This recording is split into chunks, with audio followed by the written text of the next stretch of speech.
Pada video kali ini kita akan melanjutkan sesi video berikutnya ya, berkaitan dengan, projek kelompok mata kuliah statistika dan probabilitas.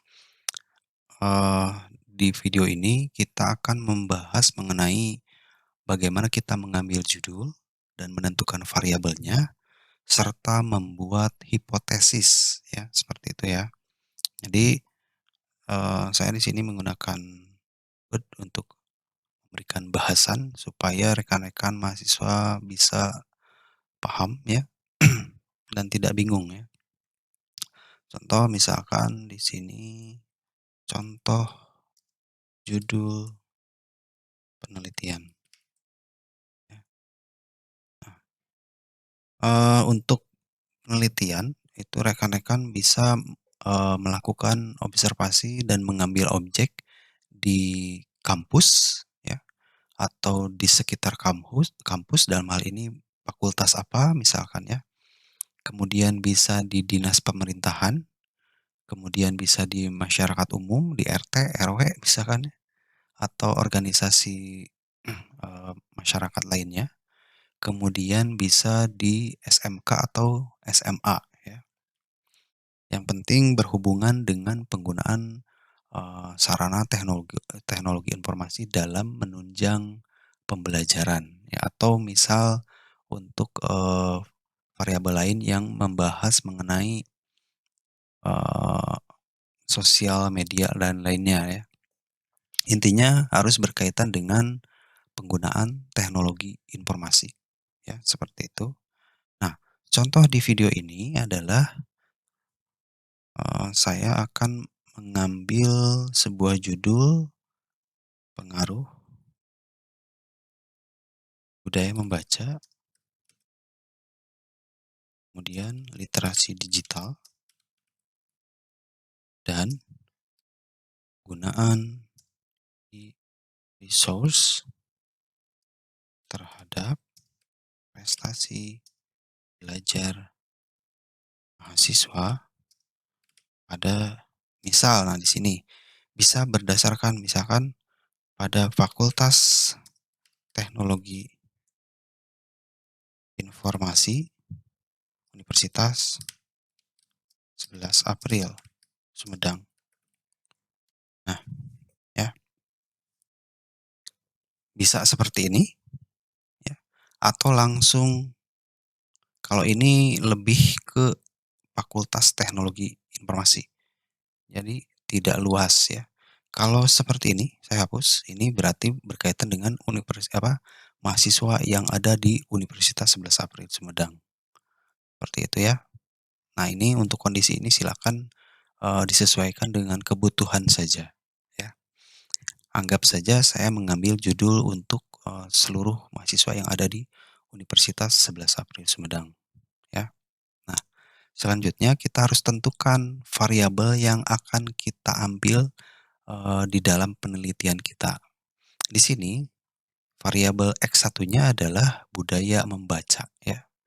Ini variabel independen. X1 saya kasih note dulu supaya rekan-rekan mahasiswa tidak bingung ya. Satu subscribe, kemudian saya hilangkan. Nah, kemudian ini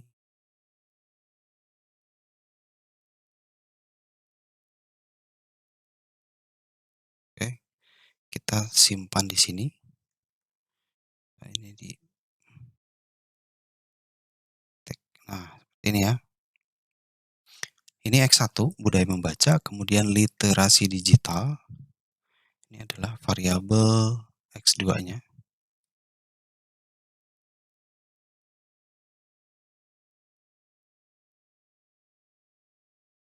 Variabel X2. Kemudian penggunaan e-resource ya. Penggunaan e-resource. E-resource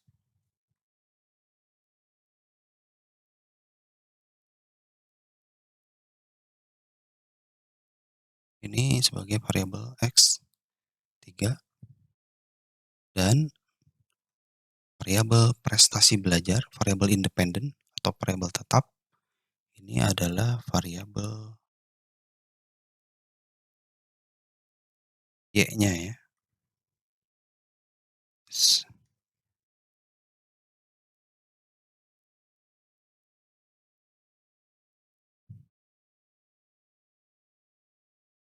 Nah, seperti itu. Nah nah, jadi di setiap judul yang rekan-rekan ambil, itu harus ada variabel independen, yang ini, ya, kemudian harus ada variabel dependennya, ya. Variabel independennya X1 budaya membaca, kemudian X2-nya literasi digital, kemudian X3-nya penggunaan e-resource, dan variabel dependen atau variabel tetapnya adalah prestasi belajar. Ya, seperti itu ya, bisa dipahami? Mudah-mudahan bisa dipahami ya. Nah, kemudian setelah judul kalian ambil atau kalian buat ya, berdasarkan hasil diskusi dengan kelompoknya, selanjutnya rekan-rekan membuat sebuah kerangka konseptual variabel ya di sini ya. Jadi rekan-rekan tinggal akses saja draw.io ya. Nanti akan dialihkan atau diarahkan ke website ini ya. Tadi judulnya adalah, budaya membaca ya, budaya membaca, kemudian literasi digital, penggunaan di resource. Jadi kita buat dulu nih, eee, kerangka konseptual variabelnya. Di sini budaya membaca X1, kemudian saya geser dulu, kemudian selanjutnya ada literasi digital X2, kemudian ada lagi yang ketiga adalah, eee, penggunaan e-resource. Ini adalah X3. Nah, seperti ini ya. Ini adalah variabel independen atau variabel bebas. Kemudian selanjutnya kita membuat variabel dependennya. Ini adalah prestasi belajar. Prestasi belajar. Ini adalah variabel Y. Nah, seperti ini ya. Jadi sudah didefinisikan terlebih dahulu variabel apa saja yang akan kita lakukan penelitian, ya. Setelah itu kita, tambahkan garis untuk memperlihatkan hubungan antar variabelnya, ya. X1 ke Y, kemudian X2 ke Y, setelah itu X3 ke Y. Nah, sudah ya. Selanjutnya kita tambahkan lagi hipotesis, ya. Hipotesis apa? Hipotesis itu adalah jawaban sementara, ya. Jadi sebelum dilakukan olah data dan didapatkan nilai, itu hipotesis hanya sebagai draft saja. Nanti kalau sudah didapatkan hasil dari olah data akhir, baru dapat menjawab hipotesis apakah ada pengaruh atau tidak, ya, seperti itu. Ini H1 adalah hipotesis satu, hipotesis yang pertama maksudnya ya. Kemudian ada H2, ini adalah hipotesis yang kedua. Kemudian ada H3, ini adalah hipotesis yang ketiga. Nah, setelah ini dibuat barulah kalian membuat hipotesisnya ya di sini. Nah, saya ambil contoh jika hipotesis judul di atas adalah ya, oke, saya membuat tabel dulu ya. Di sini H1, hipotesis yang pertama atau hipotesis satu ya. Eee, saya geser dulu. Nah, ini ada bisa di-subscribe ya. Hipotesis yang pertama adalah budaya membaca ya, berpengaruh positif dan signifikan terhadap terhadap prestasi belajar mahasiswa Universitas 11 April Sumedang. Seperti ini ya. Kemudian ini adalah H1 ya. Jika nanti hasil olah datanya eee, sesuai dengan hipotesis, maka misalkan ada aturan-aturannya nanti akan saya bahas ya. Jika T hitung lebih dari T tabel, berarti hipotesisnya diterima. Jadi ini yang diambil. Nah, akan tetapi kalau misalkan T hitung lebih kecil daripada T tabel, maka hipotesisnya ditolak. Seperti itu. Ini adalah H0. Ini deskripsi. Jika ini budaya membaca tidak berpengaruh positif terhadap prestasi belajar mahasiswa Universitas 11 April Sumedang. Nah, seperti ini ya. Ini adalah hipotesis satu ya. Hipotesis satu ini ya. Ingat hipotesis satu ini budaya membaca ke prestasi belajar.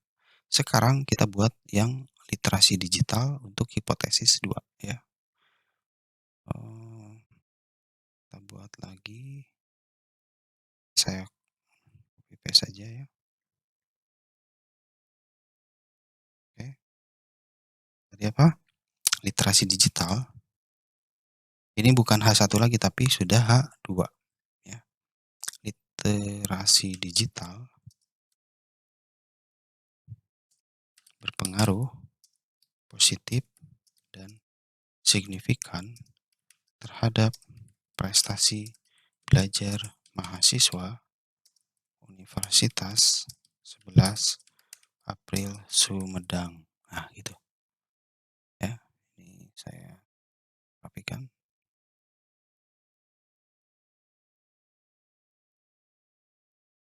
Oke. Nah, kemudian H0-nya literasi digital tidak berpengaruh positif.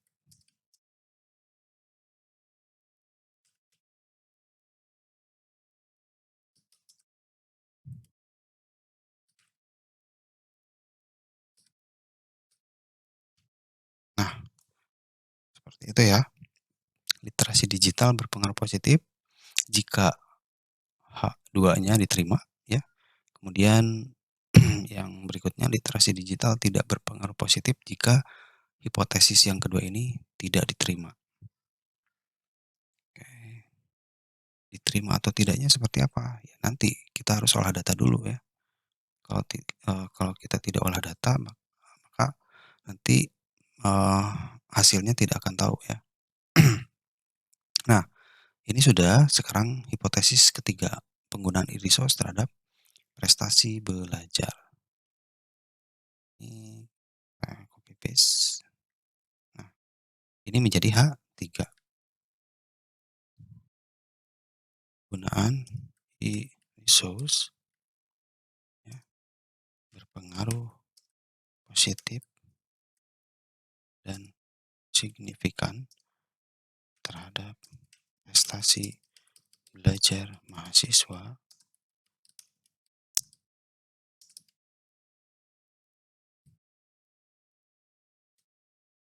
Oke.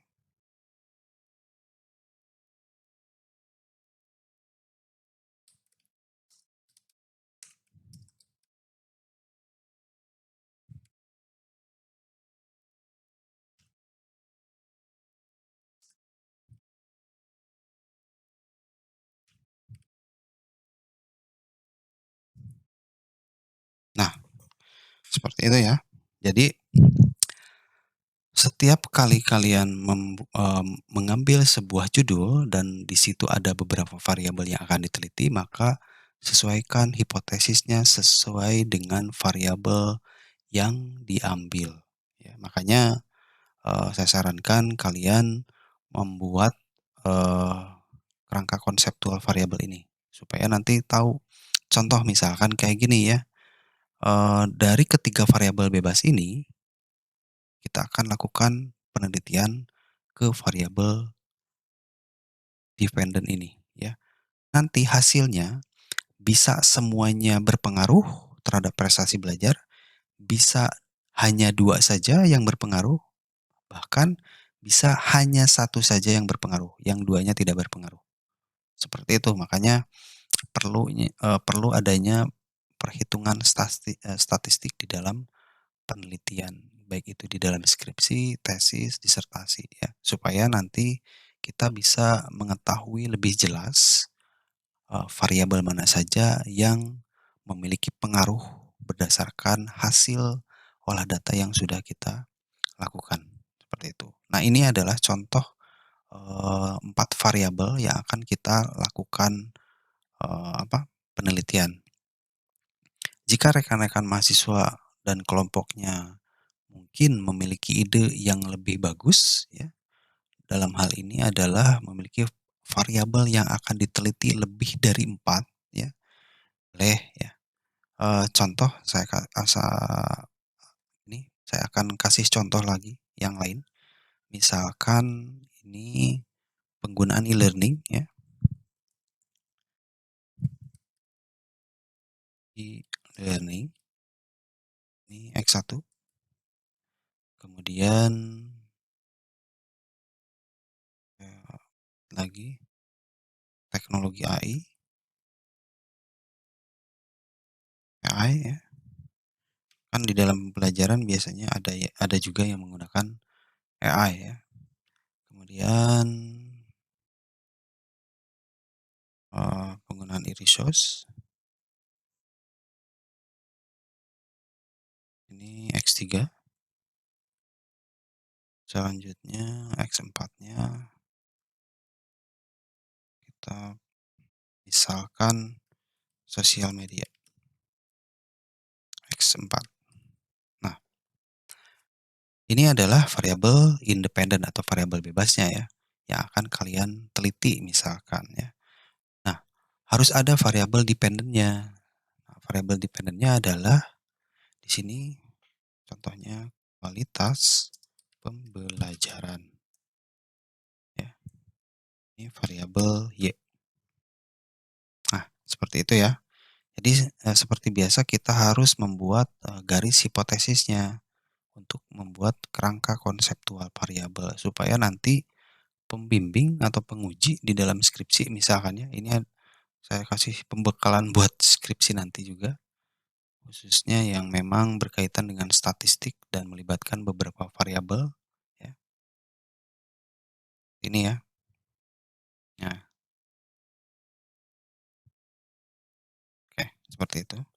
Kemudian tambahkan juga hipotesisnya, hipotesis satu, kemudian hipotesis kedua,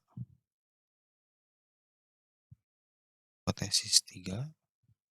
Usahakan untuk nama hipotesis itu di atas garis variabelnya, hipotesis 4 ya. Adapun untuk membuat hipotesisnya itu langkahnya sama seperti ini ya. Sama seperti ini. Kalau mau dicontohkan saya kasih contoh ya. Ini tadi kan apa? Penggunaan ini tinggal dihapus saja ya. Tadi apa? Penggunaan e-learning, pengaruh ya, maksudnya di sini ada pengaruh, penggunaan e-learning berpengaruh positif dan signifikan terhadap, eee, kualitas pembelajaran mahasiswa Fakultas Teknologi Informasi. Nah, seperti itu ya. Kemudian untuk HO-nya kita tinggal kopas saja. Saya di sini tidak berpengaruh seperti itu ya. Kemudian selanjutnya teknologi AI ya, teknologi AI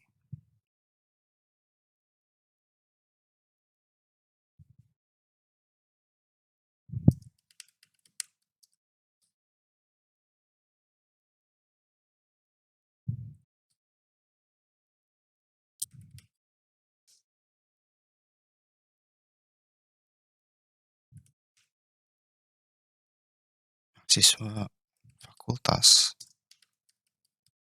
Informasi. Seperti itu ya, ini ya kecil.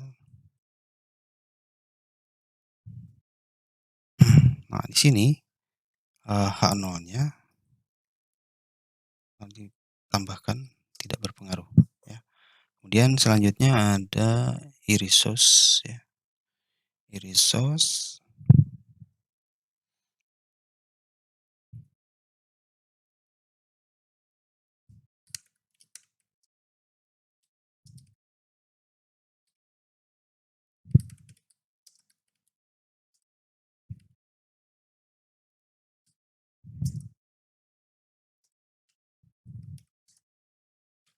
Nah, seperti itu. Kita copy saja. Paste di sini. Tinggal tambah. Tidak ya. Selanjutnya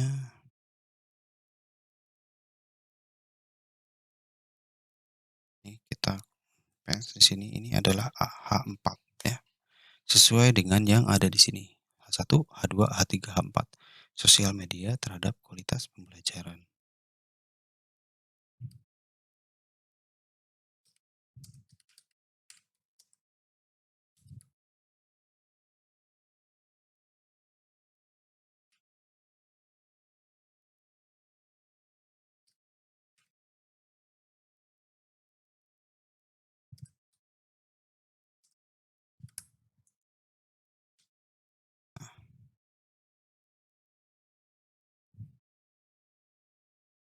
Nah, seperti itu ya. Sudah selesai itu hipotesisnya.